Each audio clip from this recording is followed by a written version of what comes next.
Bangkok. Nope, not the place that Hangover 2 happened, nor where extreme stag parties take place. No, I'm talking about a 600-year-old city that just can't seem to keep pace with itself. When one thinks of Thailand, the first images conjured in one's head are probably not those of Bangkok. Instead, it's probably peaceful beaches, swaying palms, and long-tailed boats with Leo DiCaprio on them. Well, wait, is that just me? Let's talk about the capital. Right in the middle of the Chao Phraya River Delta, with 14 million residents, this place is, let's just say, an awesome symphony of noises, smells, and experiences. But what makes Bangkok so fascinating is that it's been this way since it started its beginnings as a trading post between China and the West. It's what I like to refer to as the heart of Southeast Asia, an economic powerhouse that just keeps growing. And every time I come back to visit, I find something new here. It is alive in every sense of the word. As a kid, growing up Asian American made me aware that life is full of different polarities and perspectives. I mean, how do you explain to someone from the Midwest that a 1,000-year-old egg could actually be a delicious treat?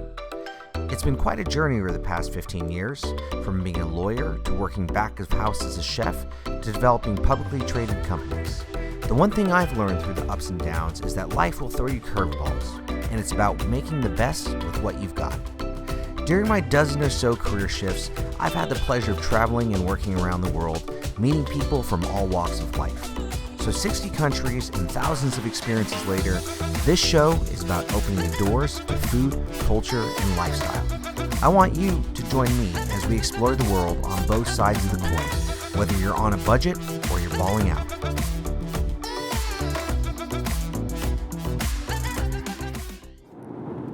I've been to Thailand quite a few times, but on this trip, I was going to concentrate just on Bangkok itself. First stop, the Waldorf Astoria. You see, Thailand is on a luxury hotel boom, with millionaires being minted daily. There's more luxury appetite here than you can throw a bag of cash at. This property was just built, and I sure as heck didn't mind being whisked away, by S-Class of course, into this 5-star, 60-story spectacle. Alright, so we are here at the Waldorf Astoria, and this is one of their penthouse suites. I'm going to show you why this room is probably one of the best in Bangkok. Check it out. Salvatore Ferragamo bathrobe, 10 million count bed sheets, and a bathroom with a 50-story view. Done. First off, mini bar. This is incredible. They have look at these glasses. Actual crystal glasses, stirrers so you can make your own drinks. Some really high-end, I've never seen some of this stuff actually. And hard to find in Asia, but they got IPAs. This right here is the coup de grace in this room. It is an electronic bidet, and it's not just any electronic bidet. For those of you that don't know what a bidet is, it basically keeps your butt clean, and who doesn't love a clean butt? This is automatic. Watch this happen. Oh, I don't even have to touch it. How great is that? And if I'm gonna go number one, all I gotta do is press a button, and there you go. Of course, it's not a proper suite without a dining table because you might want to have your own dinner party. And after you're done with that, you got the lounge area.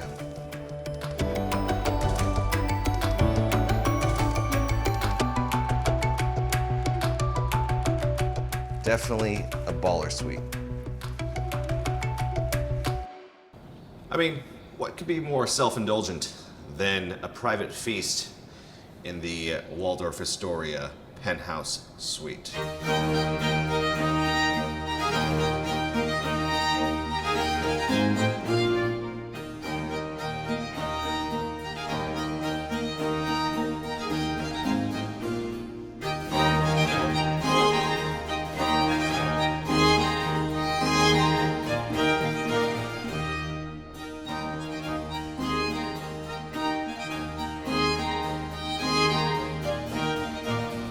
Well, that was a proper meal.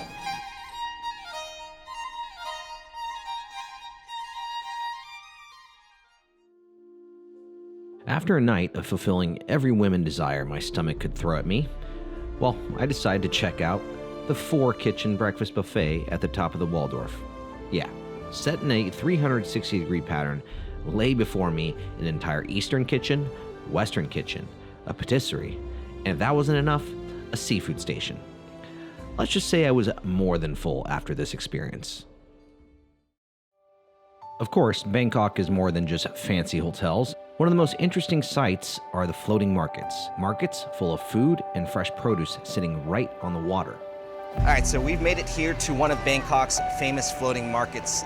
These are essentially just markets, like a night market, but on the water with canals. You can ride boats, you can buy stuff, you can eat. Let's just kind of take a look and see what we can find. I have no idea what to expect. Fresh made fish balls, tripe stew, countless concoctions of things that don't necessarily seem like they go together, but somehow they do. I spent a few hours making sense of this place. I want to look like that, just like that. That's making it to my Instagram for sure. This here is a grilled cheese sandwich, kind of like the type you'd make at home as a kid, but with food coloring, like a lot of food coloring. Imagine smashing a unicorn between 2 slices of bread. This is what I imagine it'd be like to eat a unicorn.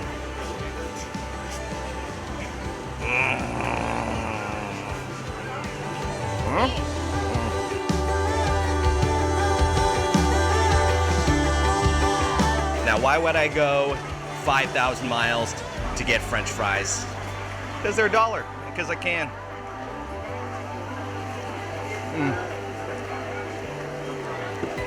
Cheesy MSG goodness.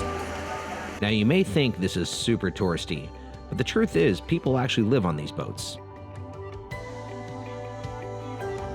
So this is what the floating markets are most known for. They are essentially restaurants on a boat. For some of you who can barely cook without setting your home kitchen on fire, this is pretty impressive. An absolute must at the floating market, boat noodle soup. Don't leave Bangkok without it. Couldn't even get a bottle of water in the US for this price. It's absolutely delicious.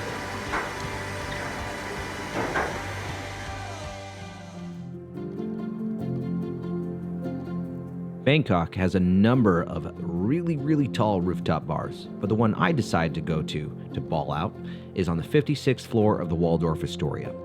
Up a few stairs, through a hidden entrance opened by a massive button lined with Swarovski crystals, is a private champagne bar. Not a bad way to serenely end a hectic day exploring Bangkok City.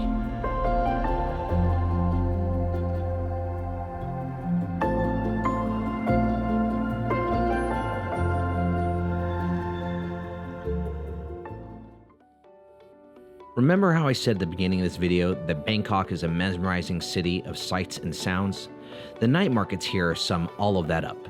The difference between night markets in Bangkok and those in other Asian countries is that things are a bit more relaxed. Even with a million things going on at once, you can take your time and there's more sitting than there is standing. Little plastic chairs and good food for a few bucks, that should make anyone happy. Let's talk about how diverse this is. We have arts and crafts right here. Let's go over here. We got weapons. And after you're done with that, get yourself a good old-fashioned fade.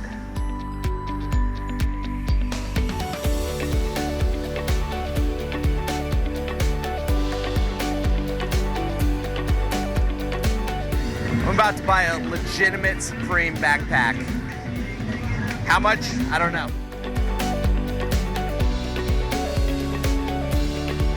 So I broke the first rule of a night market. You got to bargain. I didn't bargain, but you know what? I'm still happy.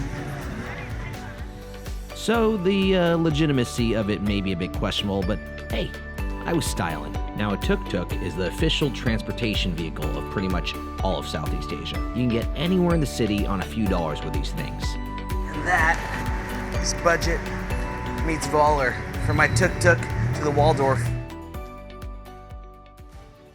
On day 3, I decided to experience fine Thai cuisine. In the States, Asian food often gets butchered, personified as cheap takeout food. But in the origin countries where you find the original stuff, it's elevated. At the famous Isaiah's Siamese Club, I was going to have a fine bottle of the good red stuff and try as many new Thai dishes as my body could handle. So, getting to eat at places like this is always a little bit bittersweet because when you go to a country here in Thailand and you have the local cuisine, it just reminds you of how crappy the Thai food back in the US is. I mean, they don't have pad see ew here, pad Thai, all that fake crap.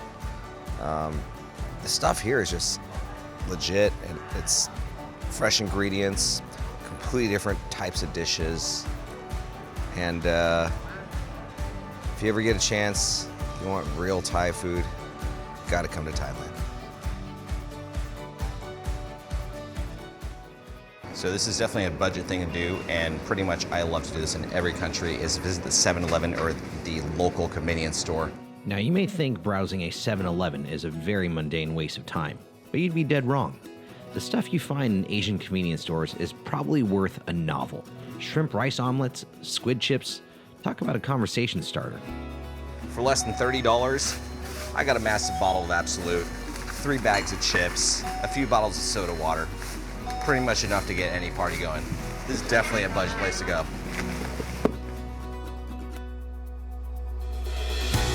As dusk approaches, I decide to attend a Muay Thai match, which happens to be the national sport of Thailand. They call this the art of the 8 limbs because punches, kicks, elbows, and knee strikes are all allowed. $5 here gets you more action than a Van Damme movie.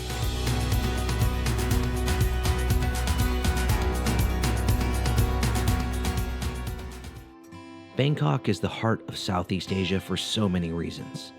Easy to get to and loaded with a feeling of being at the epicenter of all the action, it is alive, it's in your face, and bursting at its seams, full of food, culture, and excitement. Combine the hospitality and kindness of the locals with the influx of affordable luxury hotels popping up in this sprawling megapolis, and you'd be missing out if you didn't make this a destination sooner than later. Come to Bangkok. You won't regret it.